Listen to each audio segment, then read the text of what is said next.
왜 자리 비켜요? 애 아빠라면서. 애 상태가 이 정도인데 이제 오세요. 응급실. 담당이의 쌀쌀맞은 목소리에 내 어깨가 움츠러들었습니다. 새벽 2시, 딸 하윤이가 흐느끼며 나를 흔들었을 때 이미 끓어오르는 열감이 느껴졌지만 문구점 재고, 정리를 마치고 늦게 들어온 직후였습니다. 진통제를 먹이고 조금 지켜보다가 택시도 잡히지 않아 결국 비를 맞으며 걸어왔습니다. 최대한 빨리 왔는데 의사는 코웃음을 치며 간호사를 불렀습니다. 네, 간호사님. 5번 환자 해열제 주시고 관찰 기록 철저히 해요. 비에 젖은 채 병원 의자에 주저앉은 나를 지나치던 의사가 한숨을 쉬며 중얼거렸습니다. 이런 상태까지 기다리다 오시면 어쩌라고. 딸을 혼자 키우는 내게 꽂히는 말이었습니다. 저는 가슴이 쿡 찔렸습니다. 그렇게 보였겠죠. 35의 호라비가 된 남자 어린 딸을 혼자 키우며 문구점을 운영하는 평범한 아버지. 하윤이가 아플 때마다 사람들은 엄마 손길을 언급했고 그럴 때마다 나는 아무 말도 할 수 없었습니다. 라벤더 향이 코끝을 스쳤습니다. 그리고 하얀 유니폼 단정한 머리망, 그리고 마스크 너머로 보이는 눈. 심장이 먼 듯했습니다. 그리고 그 눈동자, 말할 때 살짝 떨리는 눈꼬리, 아이를 받아들일 때 조심스럽게 받쳐드는 손. 진료실로 안내할게요. 간호사가 내 딸을 안고 돌아섰을 때 나는 유리창처럼 그 장면을 멍하니 바라보았습니다. 그리고 그 뒷모습이 8년 전 내 앞에서 사라진 사람의 그것과 같았습니다. 진료가 끝나고 딸은 잠든 채 내 품에 안겼습니다. 그리고 간호사는 작은 종이에 처방을 적어주었습니다.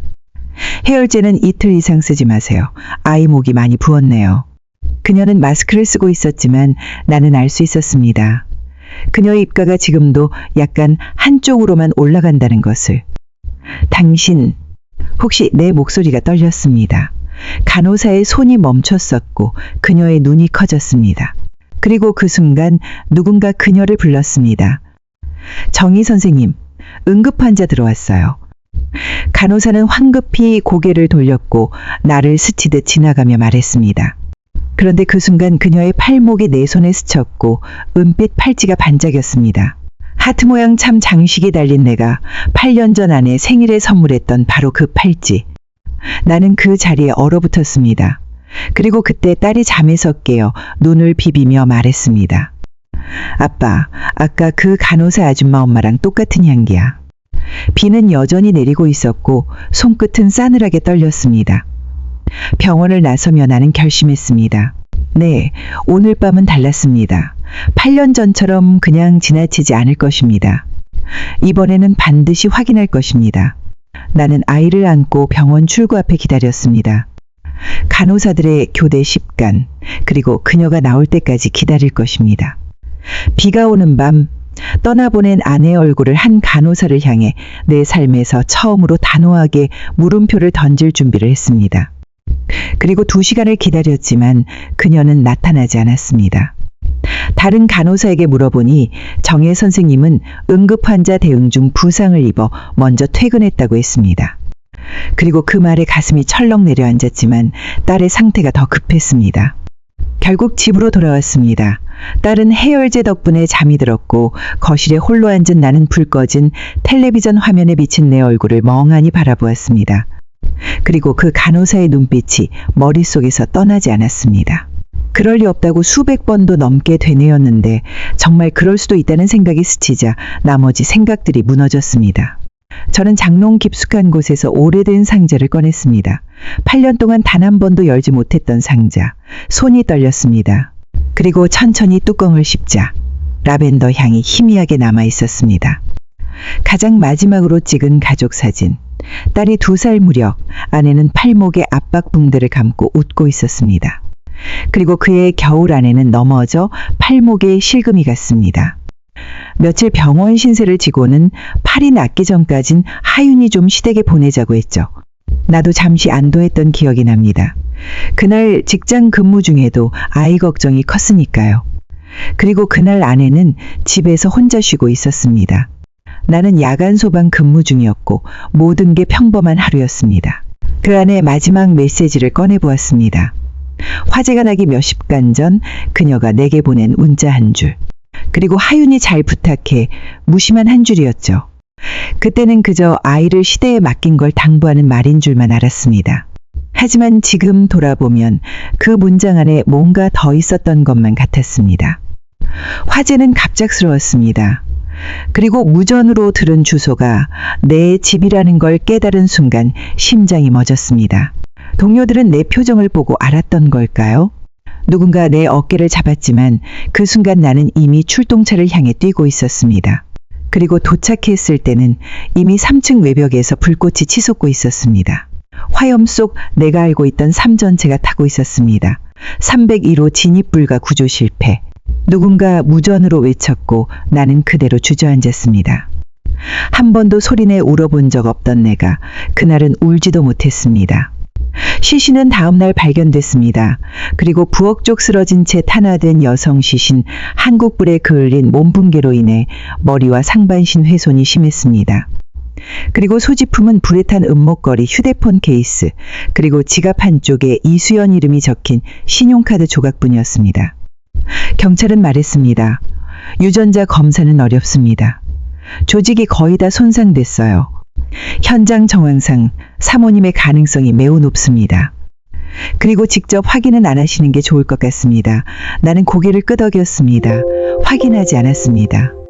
그 순간 나의 인생도 멈췄습니다. 그리고 장례는 작고 조용하게 치러졌습니다.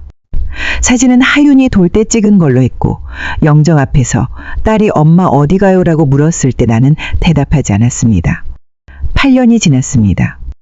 난 그동안 딸이 아플 때마다 학교 행사가 있을 때마다 나는 항상 혼자였습니다. 그리고 주변 사람들의 동정 어린 시선도 뒤에서 수군거리는 소리도 모두 견뎌왔습니다. 그리고 불쌍한 사람의 혼자 키우느라 고생이네. 엄마 없는 아이라 더 힘들겠다. 같은 말들을 들을 때마다 가슴이 찢어졌습니다. 네, 그런데 오늘 내 앞에 나타난 그 간호사, 내 아내와 같은 눈빛, 같은 향기, 같은 팔찌, 상자 속 사진들을 하나씩 꺼내며 밤을 지새웠습니다. 그리고 아침이 밝아올 무렵 딸의 이마에 손을 얹어보니 열이 내려가고 있었습니다. 그리고 하윤이가 눈을 떴습니다. 아빠 안 주무셨어요? 나는 미소 지었습니다. 하윤아 괜찮아졌니? 그리고 딸은 고개를 끄덕였습니다. 그리고 잠시 망설이다 물었습니다. 아빠, 어젯밤 그 간호사 아줌마 정말 엄마 같았어요. 나는 가슴이 쿵 내려앉았습니다. 그리고 하윤이도 느꼈던 겁니다. 내가 미쳐가는 게 아니었습니다. 아이의 작은 손이 내 손을 꼭 쥐었습니다. 아내가 살아있을지도 모른다는 생각은 밤새 내 머릿속을 잠식했습니다. 그리고 확신도 불안도 아닌 그저 본능 같은 감각. 부정해도 소용없었고 잊으려 해도 떠나지 않았습니다. 아침 일찍 하윤이를 학교에 데려다 준 후 병원으로 향했습니다. 이번엔 환자가 아닌 진실을 찾는 사람으로서 그는 소방관 시절 동료였던 박성민, 지금은 이 병원 안전관리팀 책임자로 일하고 있었죠. 8년 만에 연락했지만 그는 흔쾌히 만남을 약속했습니다. 그는 병원 카페테리아에서 나를 보자마자 일어나 꽉 안아주었습니다. 김준혁 정말 오랜만이다.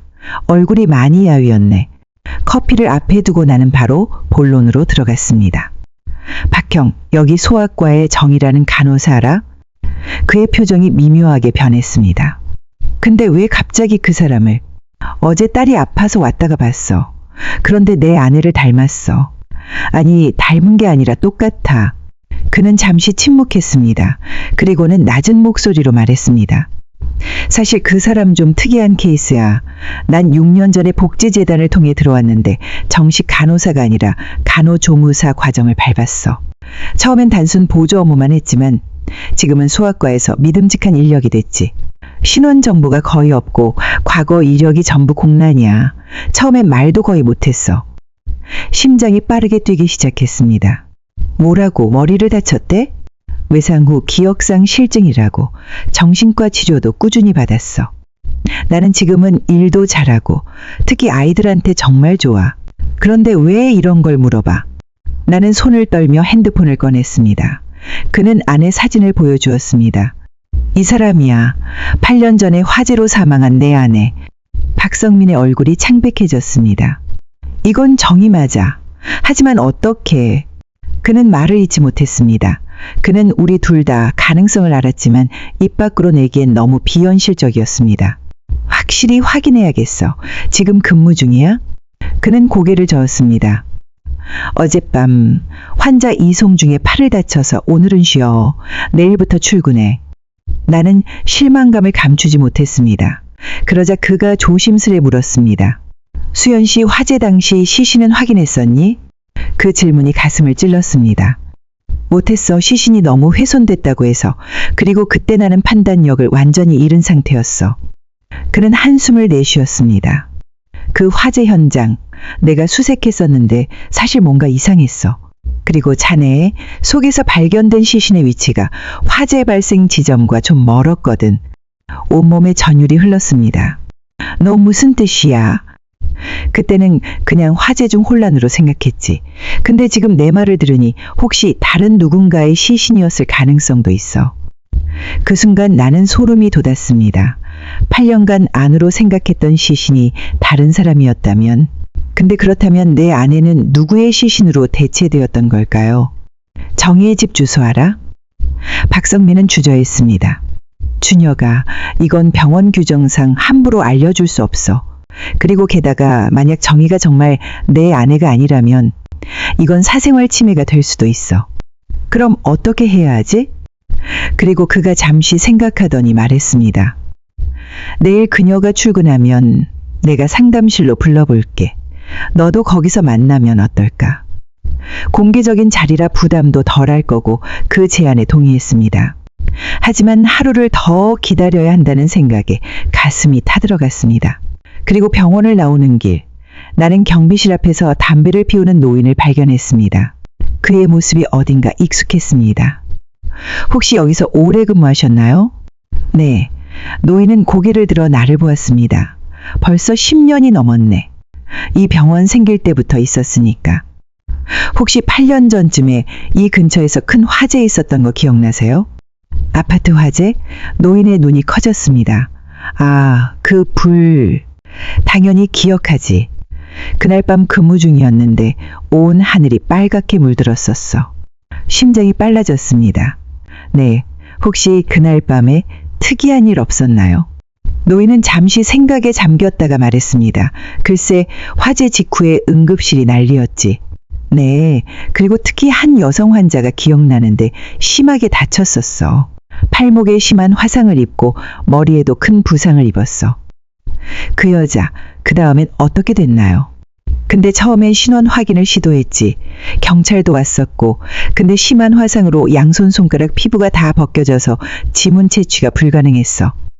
그 의사들이 말하길 3도 화상이라 피부 조직이 완전히 손상됐다더군. 나중에 환자가 의식을 되찾은 후에도 자기가 누군지 기억을 못했어. 외상성 기억상 실증이라고 했나. 그 의사들이 뭐라 그랬는데 당시 신분증도 없었고 얼굴도 많이 부어 있어서 사진 대조도 어려웠대. 그래서 결국 특별관리 환자로 분류되어 국가 지원으로 치료받았지. 특별관리 환자요? 그때 신원 미상의 무용고자로 추정되는 환자는 국가 지원 대상이 되었거든. 그리고 그 여자도 그랬을 거야. 나중에 정부 지원 복지 프로그램으로 연결됐다고 들었어. 나는 그의 말을 곱씹으며 물었습니다. 그런데 그 사람이 정말 무용고자인지는 어떻게 확인했을까요? 가족이 있을 수도 있었잖아요. 노인은 고개를 저었습니다. 그게 희한한 일이었지. 경찰이 신원 확인을 시도했지만 아무도 그 여자를 찾는 사람이 없었어. 화재 피해자 중에 신원 확인된 사람들은 다 연고가 있었거든. 아마 외지에서 온 사람이었나 봐. 혹시 그 환자 이름 기억나세요? 모를 수밖에. 신원 미상이었으니까. 병원을 나오며 머릿속이 복잡해졌습니다. 내 아내가 정말 살아있다면 왜 8년 동안 자신의 정체를 숨기며 살았을까요? 그리고 그날 밤 아파트에 있었던 사람은 누구였을까요? 무엇보다 가슴을 찢는 건 그리고 내가 시신을 직접 확인하지 않았다는 사실이었습니다. 당시 나는 너무 무너져 있었고 경찰의 말만 믿었습니다. 근데 혹시 내가 그때 조금만 더 침착했다면, 직접 확인했다면 8년의 시간을 잃지 않았을지도 모릅니다. 아내의 부모님은 딸이 결혼한 후 미국으로 이민을 가셨고 연락도 뜸했지만 그래도 딸의 죽음 소식에 비행기를 타고 왔었습니다. 그들도 내 말만 믿고 시신을 확인하지 않았죠. 다친관 앞에서 우리는 모두 이별을 받아들였습니다. 질문은 쌓여갔지만 한 가지는 확실했습니다. 그리고 내일 반드시 그 간호사를 만나 진실을 확인해야 한다는 것. 8년간의 실수를 이제는 바로 잡아야 할 시간이었습니다. 다음날 하윤이를 데리고 병원을 찾았습니다. 내 마음을 알았는지 다른 아침부터 조용히 준비했고 학교에 결석 연락까지 직접 했습니다. 아빠 이거. 하윤이가 교복 대신 예쁜 원피스를 입고 작은 손으로 무언가를 내밀었습니다. 오래된 가족 사진. 아내와 함께 찍은 마지막 사진이었습니다. 혹시 이게 도움될까 해서요. 병원에 도착했을 때 박성민이 로비에서 기다리고 있었습니다. 그리고 그는 우리를 조용한 상담실로 안내했습니다. 정희 선생님이 곧 올 거야. 너무 긴장하지 마. 하윤이가 내 손을 꼭 잡았습니다.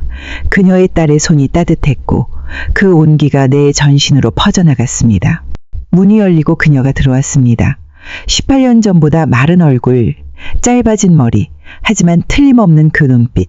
그녀는 우리를 보고 잠시 멈췄습니다. 네, 안녕하세요. 어젯밤에 오셨던 우리 셋은 침묵 속에서 서로를 바라보았습니다. 말을 꺼내려 했지만 목이 메어 아무 말도 할 수 없었습니다. 그날 하윤이가 조용히 의자에서 일어나 그녀에게 다가갔습니다. 선생님 이거 보세요. 제 딸이 조심스럽게 사진을 내밀었습니다. 그녀는 천천히 사진을 받아들였습니다. 저는 처음엔 무표정하게 바라보던 그녀의 얼굴이 점점 변해갔습니다. 눈썹이 찌푸려지고 눈이 커지더니 손끝이 미세하게 떨리기 시작했습니다. 네, 이 사진은 우리 가족 사진이에요. 엄마, 아빠 그리고 저요. 하윤이가 조용히 말했습니다. 그녀의 눈에서 눈물이 맺히기 시작했습니다. 그리고 떨리는 손가락으로 사진 속 어린아이를 가리키며 속삭였습니다. 이 아이, 이름이 하윤이었어요. 나는 벌떡 일어났습니다. 수연아. 그녀는 고개를 들었습니다. 저는 눈에서 눈물이 흘러내렸고 손으로 입을 막았습니다. 저는 정희라고 그녀의 말끝이 흐려졌습니다. 하윤이가 천천히 다가가 그녀의 손을 잡았습니다. 선생님, 엄마 향기가 나요. 그 말에 그녀의 눈에서 눈물이 쏟아졌습니다. 그리고 조심스럽게 하윤이를 품에 안았고 마치 오랫동안 갈망했던 것처럼 떨리는 손으로 아이의 머리를 쓰다듬었습니다. 이상해요. 이 아이를 안아본 것 같은 느낌이 왜 이렇게. 박성민은 눈물을 참으며 조용히 방을 나갔고 우리 세 사람은 8년 만에 처음으로 한 공간에 있었습니다. 상담실을 나와 병원 뒤 조용한 벤치에 앉았습니다. 그리고 하윤이는 자판기에서 음료수를 사겠다며 우리에게 잠시 시간을 주었습니다. 기억나세요? 내가 조심스럽게 물었습니다. 그녀는 천천히 고개를 저었습니다. 아니에요. 조각. 저는 파편처럼 떠오를 뿐이에요. 무엇이 기억나냐고 물었을 때 그녀는 가끔 무언가 떠오른다고 했습니다. 익숙한 노래, 빗소리, 그리고 누군가가 내 손을 꼭 잡고 수연아하고 부르는 느낌. 그리고 아이를 안고 있는 꿈을 자주 꿨다고 했습니다. 그게 하윤이었을 거라고. 우리 딸이에요. 왜 나는 이 아이를 잊었을까요? 잊고 싶었던 걸까요? 버린 걸까요? 그녀의 눈에서 다시 눈물이 흘렀습니다. 나는 천천히 그녀의 손을 감쌌습니다. 차갑고 떨리는 손. 하지만 그 손끝의 감촉은 분명 아내의 것이었습니다. 아니야. 넌 버린 게 아니야. 그저 너무 오래도록 길을 잃고 있었던 것뿐이야. 그리고 그녀는 오랫동안 잃어버렸던 목소리로 물었습니다. 제가 정말 당신의 아내인가요? 그래, 이수연. 내 아내고 하윤이 엄마야. 그 순간 하윤이가 세 개의 음료수를 들고 돌아왔습니다. 우리 셋은 서로의 손을 잡고 무언가 다시 시작되는 것을 느꼈습니다. 말없이 그저 함께 있는 것만으로도 전해지는 따뜻함 속에서. 네, 하윤이가 문득 말했습니다. 선생님. 아니, 엄마, 이제 우리 집에 오실 거예요? 그녀는 당황하면서도 떨리는 미소를 지었습니다. 아직은 조금 혼란스러워요. 하지만 함께 기억을 찾아가면 좋겠어요. 나는 아내의 손을 조금 더 단단히 잡았습니다. 그리고 그녀가 완전히 돌아오기까지는 아직 시간이 필요했지만 이제 더 이상 혼자가 아니라는 사실만으로도 가슴이 벅차올랐습니다. 그녀는 병원에 휴직계를 냈고 우리는 그녀의 작은 원룸에 모였습니다. 아파트보다는 병원 기숙사에 가까운 공간이었습니다. 8년간의 흔적이라고는 책 몇 권과 병원 사진뿐인 삭막한 방이었지만 우리 셋이 함께 있다는 것만으로도 그곳은 따뜻했습니다. 그리고 하윤이는 매일 학교를 마치고 이곳으로 와 그녀에게 책을 읽어주었습니다. 처음에는 선생님이라 부르다가 점점 엄마라는 말을 조심스레 섞어 부르기 시작했습니다.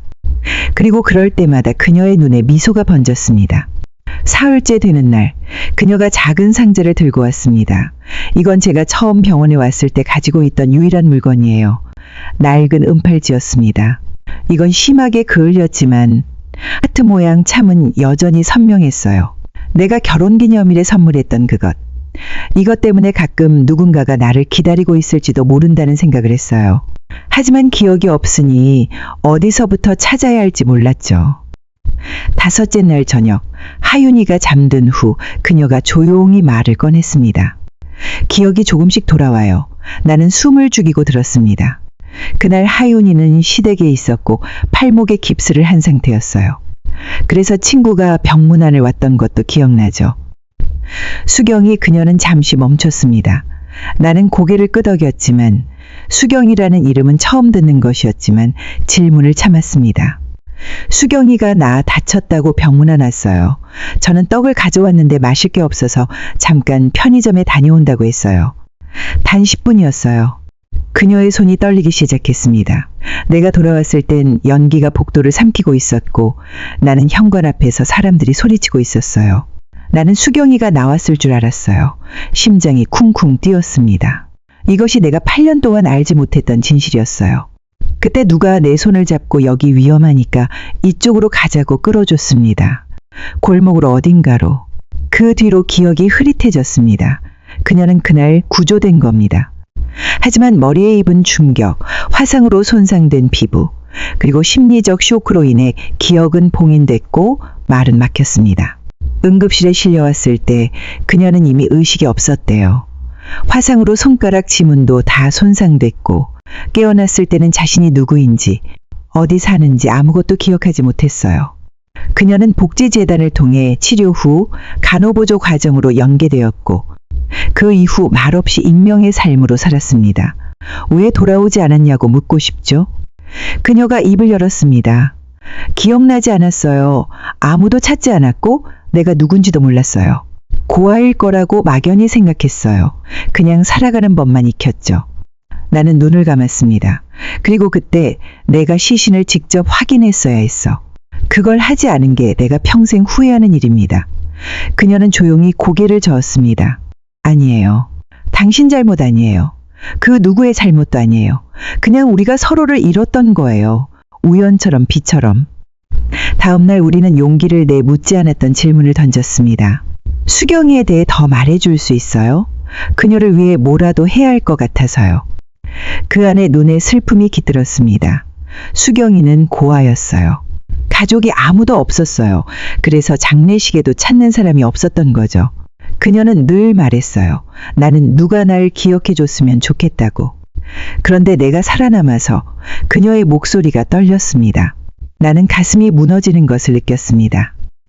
8년 동안 우리가 애도했던 사람은 사실 아내의 친구였고 그녀는 아무도 찾지 않아 신원도 확인되지 않은 채 내 아내의 이름으로 묻혔던 것입니다. 그리고 갑자기 모든 것이 명확해졌습니다.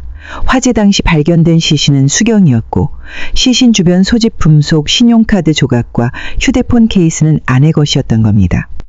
그녀는 편의점에 갔다가 돌아온 길에 화재를 목격했고 구조되었지만 기억을 잃었습니다. 그녀는 마지막으로 한마디 덧붙였습니다. 가끔 누군가가 내 이름을 불러주는 꿈을 꿨어요. 수연아. 그 한마디가 내 전부였던 것 같아요. 하윤이가 방으로 들어와 우리 둘 사이에 앉았습니다. 그녀는 딸의 머리를 조심스레 쓰다듬었고 하윤이는 그 손길에 편안하게 기대었습니다. 마치 8년의 시간이 없었던 것처럼 자연스러운 모습이었습니다. 이제 어떻게 할까요? 그녀가 물었습니다. 나는 아내와 딸을 바라보며 생각했습니다. 이제 우리는 다시 시작할 수 있을까? 8년의 공백을 메울 수 있을까? 하지만 하윤이의 행복한 표정을 보니 답은 이미 정해져 있었습니다. 오늘 함께 천천히 기억을 찾아가요. 그리고 새로운 추억도 만들어요. 봄이 왔습니다. 꽃이 피고 바람이 부는 계절. 우리는 아내의 법적 신분을 되찾기 위한 긴 여정을 시작했습니다. 실종 신고 취소부터 사망 처리되었던 서류들을 바로잡는 일까지. 뜻밖에도 법원은 우리의 이야기를 놀라운 속도로 받아들였고 의료 기록과 유전자 검사로 신원을 확인했습니다. 아내 주민등록증에는 다시 이수연이라는 이름이 들어갔습니다. 그녀의 딸과 나는 그 증명서를 볼 때마다 눈물을 참을 수 없었습니다. 아내는 점점 더 많은 기억을 찾아갔습니다. 치료사는 외상 후 기억 상실은 완전히 회복되기도 하지만 일부는 영원히 돌아오지 않을 수도 있다고 했습니다. 하지만 그것은 중요하지 않았습니다. 우리는 새로운 기억을 만들어가고 있었으니까요.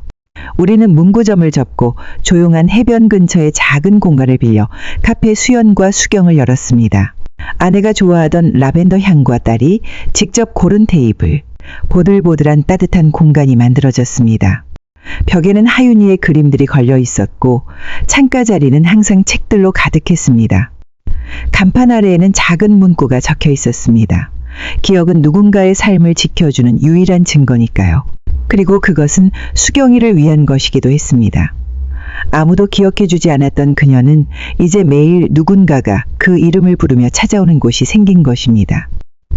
그러나 저는 여전히 가끔 기억의 틈에 빠지곤 했습니다. 요리를 하다가 갑자기 멈추거나 딸의 이름을 부르다가 잠시 혼란스러워하기도 했습니다. 하지만 하윤이는 그런 순간마다 조용히 엄마의 손을 잡아주었고 저는 그저 옆에 있어 주었습니다. 어느 봄날 오후 햇살이 들이치는 창가에서 세 사람은 나란히 앉아 조용히 차를 마셨습니다. 딸은 웃었고 엄마는 그 웃음을 가만히 바라봤습니다. 그리고 저는 그 모습을 사진으로 남겼습니다. 이번엔 절대 놓치지 않으려고. 저는 머리를 약간 기울이며 말했습니다. 하윤아, 내가 어렸을 때 좋아했던 동화책 기억나? 하윤이의 눈이 커졌습니다. 그리고 그것은 아내가 회복한 기억 중에서도 특별한 것이었습니다. 아내가 2살 때 하윤이에게 읽어주던 잠자리 동화. 정말요. 기억나세요? 아내는 미소 지었습니다. 조금씩 그리고 돌아오고 있어요. 하윤이가 자리에서 일어나 서둘러 카페 안쪽으로 뛰어갔습니다. 그리고 잠시 후 딸은 낡은 동화책 한 권을 들고 돌아왔습니다. 아빠가 계속 읽어주고 엄마를 추억해주던 8년 동안 간직했던 아이의 보물. 네, 이거 맞아요. 저는 책을 받아들고 첫 페이지를 넘겼습니다. 그리고 책을 펼치자마자 눈물이 흘렀습니다. 첫 페이지에는 그리고 우리 하윤이에게 사랑하는 엄마가라고 적혀 있었습니다. 딸은 엄마의 어깨에 머리를 기대었고 저는 그 둘을 바라보았습니다. 그리고 그 순간 아내가 조용히 말했습니다. 돌아온 게 아니에요. 사실 전 한 번도 떠난 적 없었어요. 그 말에 우리 셋은 모두 울었습니다. 8년의 공백은 여전히 우리 사이에 있었지만 그것은 이제 더 이상 벽이 아닌 우리가 함께 메워나갈 공간이었습니다. 그리고 창밖으로 봄비가 내리기 시작했습니다. 처음 만났던 그날처럼, 첫 이별을 했던 그날처럼. 하지만 이번엔 우리는 모두 같은 공간에서 같은 비를 바라보고 있었습니다. 저는 딸의 손을 한 손으로 잡고 다른 손으로는 내 손을 꼭 쥐었습니다. 그리고 우리는 서로에게 약속했습니다. 이제 누구도 혼자 남겨두지 않겠다고. 비는 계속 내렸고 카페 수연과 수경은 그날도 따뜻했습니다.